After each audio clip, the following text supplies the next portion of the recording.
السلام علیکم ناظرین، امید کرتا ہوں آپ خیریت سے ہوں گے۔ نئے آنے والے ناظرین سے میری گزارش ہے کہ میرے چینل ولی ٹی وی کو سبسکرائب کریں تاکہ ہماری نئی آنے والی ویڈیوز آپ کو بآسانی میسر ہو سکیں۔ بہت بہت شکریہ۔ تو چلیں ناظرین، آج کی ویڈیو کو شروع کرتے ہیں۔ بہت سالوں کی بات ہے، ایران میں دو بھائی رہتے تھے۔ ایک کا نام قاسم تھا، دوسرے کا نام علی بابا تھا۔ قاسم کی شادی ایک امیر عورت سے ہوگی۔ اس نے اپنی بیوی کی دولت سے ایک دکان کھولی اور تجارت کا چھوٹا سا کاروبار شروع کر لیا۔ آہستہ آہستہ وہ بہت امیر ہو گیا۔ علی بابا لکڑی کاٹنے کا کام کرتا تھا۔ وہ اور اس کی بیوی ایک چھوٹے سے گھر میں رہتے تھے۔ علی بابا جنگل سے لکڑیاں کاٹ کر لاتا اور انہیں بازار میں بیچ کر چند سکے کما لیتا، جس سے اس کی گزر اوقات ہوتی۔ ایک دن علی بابا جنگل سے لکڑیاں کاٹ کر گھر لوٹ رہا تھا۔ اچانک اس نے دیکھا کہ اس کے سامنے گرد کا ایک بادل عمدہ چلا آ رہا ہے۔ وہ بہت حیران ہوا، مگر تھوڑی دیر میں اسے معلوم ہوا کہ یہ گرد کا بادل گھوڑوں کے سر پر دوڑنے کی وجہ سے پیدا ہو رہا ہے جو اس کی طرف آ رہے تھے۔ گھوڑوں کے دوڑنے سے مٹی اڑ رہی تھی اور اسی مٹی کی وجہ سے وہ گرد ایک طوفان معلوم ہو رہی تھی۔ جب یہ طوفان علی بابا کے کچھ قریب آیا تو اس نے گھوڑوں پر سوار لوگوں کے کالے کپڑے دیکھ لیے۔ ان کے چہرے ان کالوں کپڑوں میں لپٹے ہوئے تھے جس میں سے صرف ان کی آنکھیں نظر آ رہی تھی۔ ان لوگوں نے ہاتھوں میں تلواریں پکڑ رکھی تھی اور ان سب کی کمروں کے ساتھ خنجر بندھے ہوئے تھے۔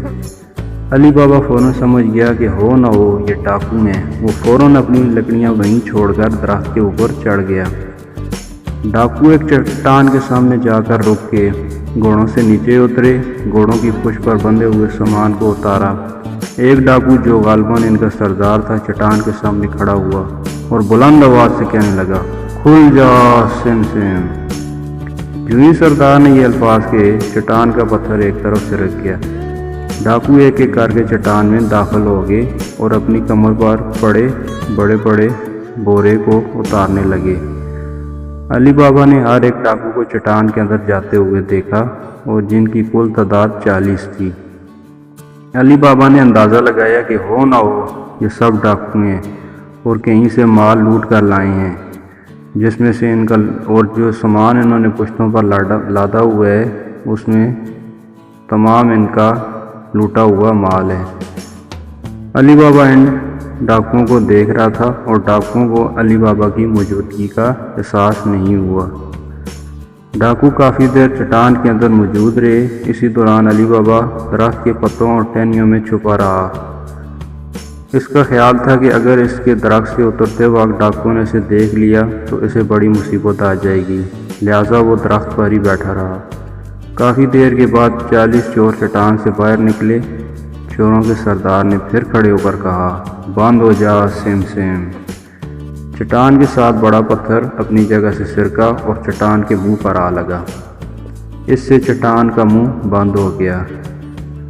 کچھ دیر علی بابا اسی طرح درخت پر بیٹھا رہا۔ آخر اس نے سوچا اب اسے کسی قسم کا کوئی خطرہ نہیں، لہٰذا وہ درخت سے نیچے اتر آیا۔ وہ چٹان کے اندر جانے کے لیے بےتاب ہو رہا تھا۔ وہ دیکھنا چاہتا تھا کہ چٹان کے اندر کیا ہے اور یہ بھی کیا ہے کہ کھل جا سم سم کہنے سے چٹان کے منہ کا بڑا پتھر سرکنے لگتا ہے۔ اس نے سوچا کہ میں بھی یہ لفظ دہراؤں تو دیکھوں پتھر سرکتا ہے کہ نہیں۔ وہ چٹان کے سامنے آ کھڑا ہوا۔ اس نے بلند آواز میں کہا، کھل جا سم سم۔ چٹان کے آگے بڑا پتھر سرک گیا۔ علی بابا غار کے اندر داخل ہو گیا۔ یوں ہی وہ اندر داخل ہوا، غار دوبارہ بند ہو گئی۔ علی بابا گھبرا گیا۔ اس نے سوچا شاید غار میں کوئی چور موجود ہے۔ اس نے ارد گرد دیکھا مگر اسے کوئی بھی نظر نہ آیا۔ علی بابا آگے بڑھا۔ اس نے ایک عجیب نظارہ دیکھا۔ ایسا منظر اس نے زندگی میں کبھی نہ دیکھا تھا۔ ہر طرف سونے اور چاندی کے انبار لگے ہوئے تھے۔ ایک طرف ریشمی کپڑے اور قیمتی جواہرات تھے۔ علی بابا نے بغیر کسی دیر کے بہت سا سونا اور چاندی اکٹھی کی، اسے بورے میں ڈالا اور غار کے منہ پر آ کھڑا ہوا اور اس نے جادوئی الفاظ دہرائے، کہا، کھل جا سم سم۔ غار کے منہ سے پتھر ہٹ گیا، علی بابا باہر چلا آیا۔ اس نے پھر کہا، بند ہو جا سیم سیم۔ چٹان کے منہ پر پتھر پھر آ لگا۔ علی بابا نے گدھے پر سونے اور چاندی کے بورے کو لادا، اس کو چھپانے کے لیے اوپر لکڑیاں ڈال دی۔ گدھے کو آنکھتا ہوا گھر پہنچ گیا۔ گدھے کو گھر کے باہر باندھ دیا اور سونے اور چاندی کا بورا اٹھا کر گھر میں داخل ہو گیا۔ علی بابا نے اپنی بیوی کو سونے اور چاندی کا انبار دکھایا اور کہنے لگا، لو نیک بخت، اب ہماری غربت کے دن ختم ہو جائیں گے۔ اتنا سونا اور چاندی تم کہاں سے لے آئے؟ علی بابا کی بیوی نے کہا، تم نے اتنی دولت کہیں سے چرائی تو نہیں؟ علی بابا نے اپنی بیوی کو پوری کہانی سنائی۔ علی بابا اور اس کی بیوی نے سونے اور چاندی کے ٹکڑے کر دیے۔ وہ گنتے گنتے تھک گئے۔ ابھی تک ایک ڈھیر گننا باقی تھا۔ علی بابا نے سوچا کہ گننے کی بجائے چاندی کا وزن کر لیتے ہیں، اس طرح دولت کا اندازہ ہو جائے گا۔ علی بابا نے اپنی بیوی سے کہا کہ وہ جا کر ترازو لے آئے تاکہ سونے اور چاندی کا وزن کیا جا سکے، مگر اسے تلقین کی کہ وہ اسے سونے اور چاندی کے بارے میں کچھ نہ بتائے۔ علی بابا کی بیوی قاسم کی بیوی کے پاس آئی اور اس سے کہنے لگی، بہن، کیا میں کچھ دیر کے لیے تمہارا ترازو لے سکتی ہوں؟ قاسم کی بیوی نے سوچا، علی بابا تو ایک غریب لکڑا رہا ہے، بھلا اسے ترازو کی کیا ضرورت؟ اس کے پاس اناج بھی نہیں، سو وہ اس ترازو میں کیا تولے گا؟ ہو نہ ہو دال میں کچھ کالا ہے۔ وہ کمرے میں گئی اور ترازو کے ایک پلڑے کے نیچے موم لگا دی۔ ترازو لا کر علی بابا کی بیوی کو دے دیا۔ علی بابا نے بڑی احتیاط کے ساتھ چاندی اور سونے کا وزن کیا، زمین میں ایک گڑھا کھودا اور سونے اور چاندی کو گڑھے میں دفن کر دیا۔ علی بابا اور اس کی بیوی کو جب بھی ضرورت پڑی سونے یا چاندی کی ایک ڈلی نکالتے اور اس سے ضرورت کی چیزیں خرید لیتے۔ اب وہ اچھے کپڑے پہننے لگے تھے اور مزے مزے کے کھانے پکانے لگے تھے، اور اب علی بابا کو لکڑیاں کاٹنے کی کوئی ضرورت نہیں رہی تھی۔ سب لوگ علی بابا اور اس کی بیوی کے رویے کو تبدیل ہوتا دیکھ رہے تھے۔ سب حیران ہوتے، مگر کسی کو بھی ان کے امیر ہونے کا راز معلوم نہ تھا۔ علی بابا کی بیوی نے سونے چاندی تولنے کے بعد ترازو قاسم کی بیوی کو واپس کر دیا۔ قاسم کی بیوی نے جب ترازو کو الٹا کر دیکھا، پلڑے کے نیچے موم کے ساتھ سونے کی ایک ڈلی چپکی ہوئی تھی۔ شام کو جب قاسم واپس آیا تو اس کی بیوی اس سے کہنے لگی، تم سمجھتے ہو کہ علی بابا ایک غریب لکڑا رہا ہے، اصل بات یہ نہیں، اس کے پاس بہت سا سونا ہے۔ ترازو مانگنے آئی تھی اس کی بیوی، میں نے ترازو کے نیچے موم لگا کر اسے ترازو دیا تاکہ معلوم کروں آخر انہوں نے ترازو میں کیا تولنا ہے۔ یہ دیکھو۔ قاسم کی بیوی قاسم کو سونے کی ڈلی دکھاتے ہوئے بولی۔ جب انہوں نے ترازو واپس کیا تو اس کے نیچے سونے کی ڈلی لگی ہوئی تھی۔ قاسم بہت کمینہ شخص تھا، وہ اپنے بھائی کے امیر ہونے کو ہرگز پسند نہ کرتا تھا۔ وہ جلد از جلد اس معاملے تک پہنچنا چاہتا تھا کہ اس کا بھائی اچانک کیسے امیر ہو گیا۔ اس نے دیکھا کہ علی بابا اچھے کپڑے پہننے لگا تھا، اچھے کھانے لگا تھا۔ کچھ دن وہ حسد کی آگ میں جلتا رہا۔ ایک دن قاسم علی بابا کے پاس آیا، اسے سونے کی ڈلی کا ترازو کے ساتھ چپکنے ہونے کا سارا قصہ بتا دیا اور کہنے لگا، تم ہمیشہ کہتے ہو کہ تم غریب ہو، یہ دراصل تمہارا ایک فریب ہے۔ حقیقت یہ ہے کہ تمہارے پاس سونے کا ایک ڈھیر ہے۔ تم نے یہ خزانہ کہاں سے حاصل کیا؟ کیا تم نے کہیں ڈاکہ مارا ہے؟ مجھے بتاؤ، ورنہ تمہاری خیر نہیں۔ علی بابا قاسم کو سونے اور چاندی کا راز نہیں بتانا چاہتا تھا۔ وہ کافی دیر قاسم کو ڈانٹتا رہا، مگر قاسم ٹس سے مس نہ ہوا۔ اگرچہ قاسم اس سے حسد کرتا تھا، مگر وہ قاسم پر پورا بھروسہ کر رکھتا تھا۔ وہ اسے چھوٹا بھائی سمجھتا تھا اور اسی طرح اس سے پیار کرتا تھا۔ اس سے بات زیادہ دیر چھپائی نہ جا سکی۔ اس نے قاسم کو ساری کہانی سنا دی اور اس غار کا پتہ بھی بتا دیا۔ اگلے دن قاسم 10 گھوڑوں کو ساتھ لے کر غار پر پہنچا اور غار سے زیادہ دولت حاصل کرنے کی لالچ میں بہت سا سامان گدھوں پر لادنے لگا۔ وہ جب چٹان کے سامنے پہنچا تو اس نے بلند آواز میں کہا، کھل جا سیم سیم۔ چٹان کا پتھر اپنی جگہ سے ہٹ گیا۔ سامنے غار تھی۔ غار میں ہر طرف دولت کے انبار لگے ہوئے تھے۔ قاسم جلد از جلد دولت سمیٹنے لگا اور ان بوروں میں جو اس نے گدھوں پر لادے ہوئے تھے سونا اور چاندی گھسانے لگا۔ جب ان میں ایک ڈلی کی بھی گنجائش موجود نہ رہی تو وہ غار کے منہ کی طرف آیا اور بدحواسی میں کہنے لگا، کھل جا جو کے دانے۔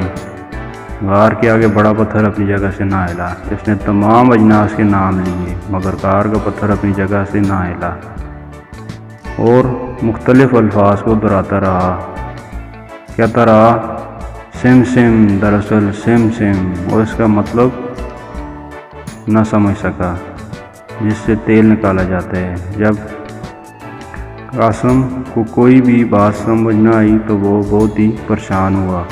اس کو کچھ سمجھ نہیں آ رہی تھی کہ وہ کیا کرے۔ وہ سخت ڈرا ہوا تھا اور غار کے اندر سے نکلنے کے لیے تمام جگہوں کو دیکھنے لگا، اسے کوئی بھی راستہ نظر نہ آیا۔ آخر تھک ہار کر وہ غار میں بیٹھ گیا۔ اچانک اسے غار کے باہر مختلف آوازیں سنائی دینے لگی۔ وہ سمجھ گیا کہ چور واپس آ گئے ہیں اور ایک ایک کر کے 40 چور غار میں داخل ہوئے۔ سب نے سونے اور چاندی سے بھری پوٹیاں اٹھا رکھی تھی۔ قاسم غار کے کونے میں چھپا یہ سب کچھ دیکھ رہا تھا۔ ایک چور کی نظر قاسم پر پڑی اور اس نے قاسم کو کھینچا۔ اس سے کوئی سوال کرنے کی بجائے اسے خوب پیٹا، ادمغہ کر کے غار سے باہر پھینک دیا اور اسے قاسم پر سخت غصہ آیا۔ سب چور اسے پیٹنے لگے۔ انہوں نے اور سونے اور چاندی کے انبار کے بارے میں قاسم سے پوچھا۔ شام میں جب قاسم کی بیوی دیر تک اس کا انتظار کرتی رہی مگر قاسم کا کچھ پتہ نہ چلا۔ آخر وہ علی بابا کے گھر گئی اور اسے سارا قصہ بتایا۔ قاسم کی بیوی کی آنکھوں میں آنسو دیکھ کر علی بابا کا دل نرم پڑ گیا۔ اسے معلوم تھا کہ قاسم چوروں کی غار تک گیا ہے۔ علی بابا نے اسے تسلی دی اور قاسم کو ڈھونڈ کر لانے کا یقین دلایا۔ علی بابا غار کے منہ تک پہنچا۔ وہاں قاسم شدید زخمی حالت میں پڑا تھا۔ قاسم کچھ بول بھی نہ سکا۔ علی بابا نے ساری بات سمجھ لی۔ اسے معلوم ہو گیا کہ چوروں نے قاسم کو دراصل دیکھ لیا تھا اور اسے وہ بری طرح پیٹ کر گئے تھے اور اسے مردہ سمجھ کر ادھر ہی ڈال کے چلے گئے تھے۔ علی بابا نے قاسم کو اٹھایا اور اپنے ساتھ گدھے کے اوپر باندھ کر گھر لے آیا۔ علی بابا نے قاسم کے گھر کے دروازے پر دستک دی۔ قاسم کی ملازمہ مرجینہ نے دروازہ کھولا۔ مرجینہ ایک سمجھدار لڑکی تھی۔ علی بابا نے دروازہ کھلتے ہی مرجینہ سے کہا، دیکھو مرجینہ، قاسم بہت بری طرح زخمی ہے، اسے گھر کے اندر لے جاتے ہیں، اس کے زخمی ہونے کا کسی سے کچھ نہ کہنا۔ علی بابا اور مرجینہ نے قاسم کو گدھے سے اٹھایا اور گھر کے اندر لے گئے۔ قاسم کی بیوی نے جب قاسم کی اتنی بری حالت دیکھی تو رونے لگی۔ علی بابا نے اسے تسلی دی کہ وہ قاسم کے علاج کے لیے سب کچھ کرے گا۔ مرجینہ کا اندازہ تھا کہ شہر کے حکیم سے قاسم کا علاج کروانا ممکن نہیں، کیونکہ اس طرح اس کی خبر ہر طرف پھیل جائے گی۔ حکیم کے شفا خانے میں ہر وقت لوگوں کا ہجوم رہتا تھا۔ تو اس نے کہا، میں ایک شخص کو جانتی ہوں جو قاسم کا علاج کر سکتا ہے۔ وہ جوتے سینے کا کام کرتا ہے مگر اسے حکمت کا بھی خاطر خواہ تجربہ ہے۔ علی بابا نے سونے کے کچھ سکے مرجینہ کے ہاتھ پر رکھے اور اسے کہا، تم اس شخص کے پاس جاؤ اور اسے رازداری سے ادھر لے آؤ، اس کام میں دیر نہیں ہونی چاہیے، اور پیسوں کی ضرورت پڑے تو مجھ سے مانگ لینا۔ مرجینہ موچی کے پاس کی، اسے سونے کے سکے دے کر کہا، یہ سونے کے سکے لے لو، تمہیں میرا ایک ضروری کام کرنا ہوگا۔ موچی سونے کے سکے دیکھ کر بہت خوش ہوا اور کہنے لگا، کیوں نہیں، تم مجھ سے کیا کروانا چاہتی ہو؟ اگر کہو تو میں تمہیں خوبصورت جوتوں کا ایک جوڑا بنا کر دے دیتا ہوں۔ مرجینہ نے کہا، نہیں، جوتوں کی کوئی ضرورت نہیں، مجھے تمہاری مدد کی ضرورت ہے۔ تمہیں ایک بیمار آدمی کا علاج کرنا ہے جس کی حالت اچھی نہیں، اگر تم مدد کرو تو میں تمہیں سونے کا ایک سکہ اور دوں گی۔ موچی اس کام کے لیے تیار ہو گیا۔ وہ جب مرجینہ کے ساتھ چلنے کے لیے اٹھا تو مرجینہ نے اس کی آنکھوں پر کالی پٹی باندھ دی۔ موچی کچھ دیر اس پٹی باندھنے والے معاملے کو نہ سمجھ سکا، پھر اس نے سونے کے سکوں کی لالچ میں یہی بہتر سمجھا۔ مرجینہ موچی کی آنکھوں پر پٹی باندھ کر اسے قاسم کے گھر تک لے آئی۔ گھر میں لا کر موچی کی پٹی کھول دی۔ موچی نے قاسم کا معائنہ کیا۔ اس نے کہا، وہ زخم زخمی کے لیے خاطر خواہ کچھ نہیں کر سکتا، لیکن وہ اپنی طرف سے کوشش کرے گا۔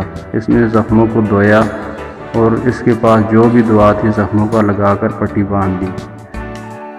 موچی اپنا کام کر گیا تھا، مگر قاسم کی حالت بدستور خراب ہوتی گئی۔ آخر کار قاسم مر گیا۔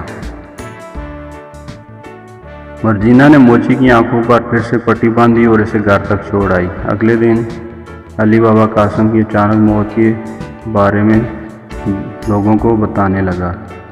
سب لوگوں کو قاسم کی موت کا بڑا دکھ ہوا اور اسے دفن کر دیا۔ قاسم کی بیوی کا خیال رکھنا اب علی بابا کی ذمہ داری تھی۔ اس نے قاسم کی دکان اپنے بیٹے کے حوالے کر دی اور اس کی بیوی کو اس کی ضروریات کی چیزیں دینے لگا اور سب ہنسی خوشی رہنے لگے۔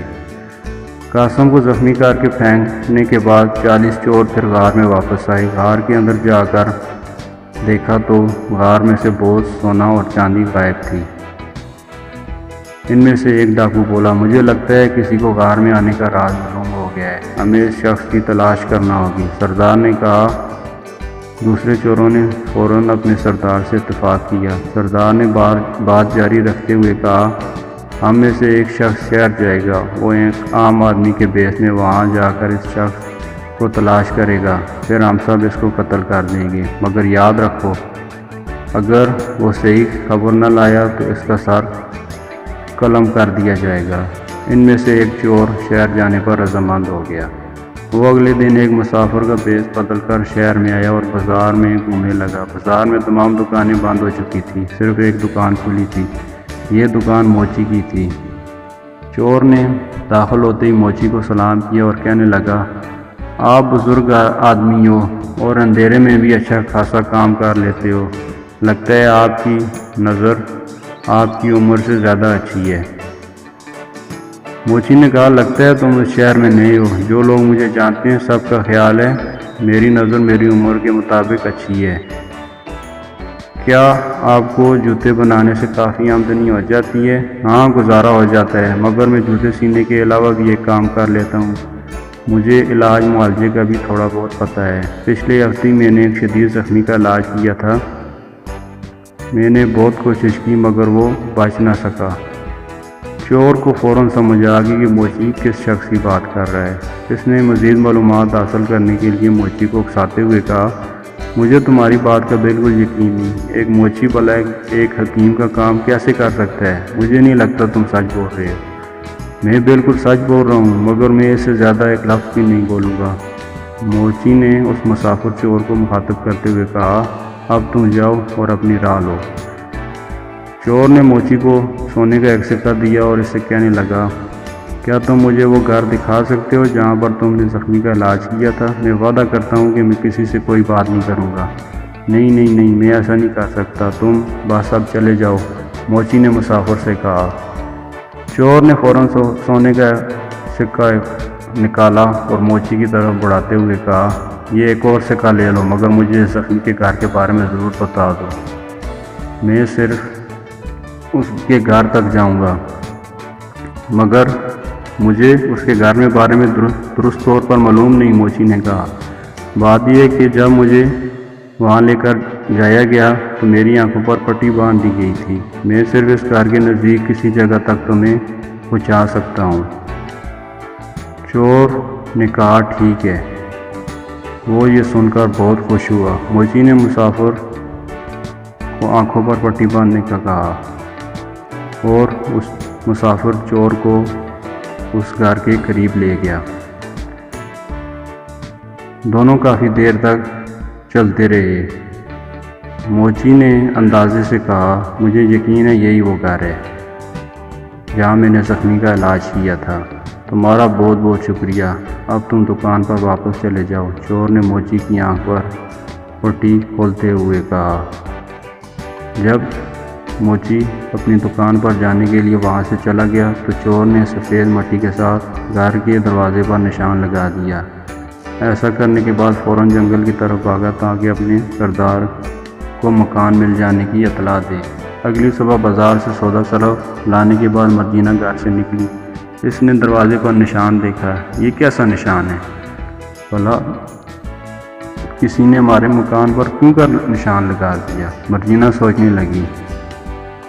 اس نے سوچا ضرور کوئی ہمیں نقصان پہنچانا چاہتا ہے۔ اس نے سفید مٹی لی اور ارد گرد کے تمام دروازوں پر وہی نشان لگا دیا۔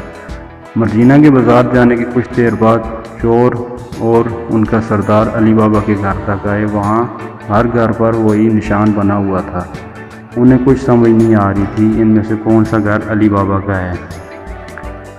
وہ ناکام ہو کر جنگل واپس لوٹ آئے۔ جنگل میں پہنچ کر چوروں کے سردار نے علی بابا کا گھر کا پتہ غلط بتانے کی وجہ سے اس چور کو سب کے سامنے قتل کروا دیا۔ اگلی صبح ایک اور چور علی بابا کے گھر میں معلومات حاصل کرنے کے لیے شہر آیا۔ اس سے پہلے چور نے موچی کو سونے کا سکہ دیا تھا۔ موچی نے اسے علی بابا کے گھر کا پتہ بتا دیا۔ پھر دوبارہ وہی چور اس موچی کے پاس آیا اور موچی کی منت سماجت کر کے اسے بھی اس گھر کی نشاندہی کرنے کے لیے راضی کر دیا۔ موچی نے اسے اس گھر کا پتہ بتا دیا۔ چور نے اس گھر کے دروازے پر سرخ نشان بنا دیا۔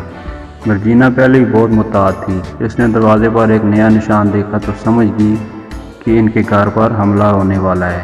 اس نے فوراً اسی رات میں محلے کے تمام گھروں پر ایسے ہی نشان بنا دیے۔ سردار علی بابا کے گھر پر حملہ کرنے کے لیے آیا تو اس نے محلے کے تمام گھروں پر سرخ نشانات دیکھ کر سٹپٹا گیا۔ اس نے اب علی بابا کے گھر کے بارے میں خود سے معلومات حاصل کرنے کا فیصلہ کیا۔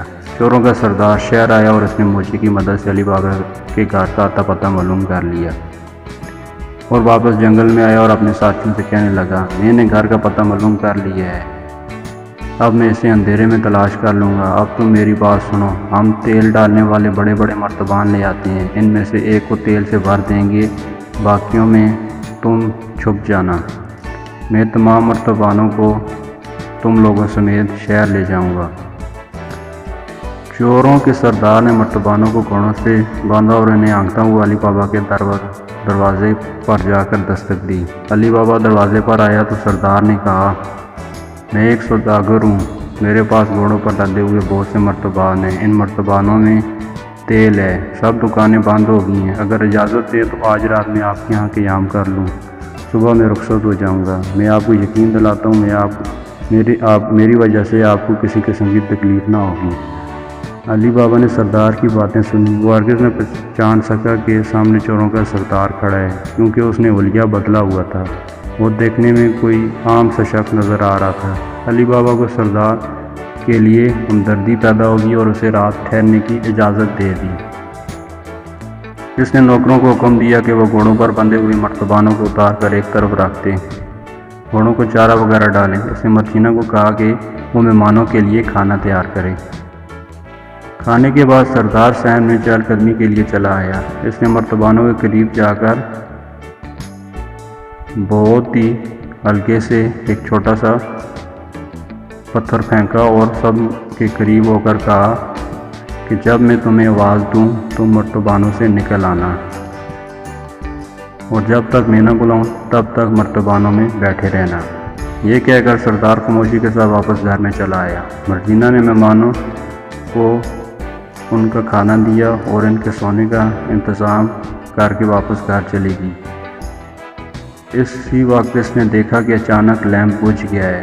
اس نے لا کر لیمپ کو دیکھا تو دیکھا کہ اس میں تیل ختم ہو گیا ہے۔ مرجینہ نے سوچا کہ صحن میں تیل کے مرتبان پڑے ہوئے ہیں، ان میں سے تیل لے لیتی ہوں، صبح سوداگر کو خبر کر دوں گی۔ وہ صحن میں آئی۔ اس نے پہلے مرتبان کا ڈھکا کھولا، وہ فوراً پچھلے مرتبان سے آواز آئی، کیا اب میں مرتبان سے باہر آ جاؤں؟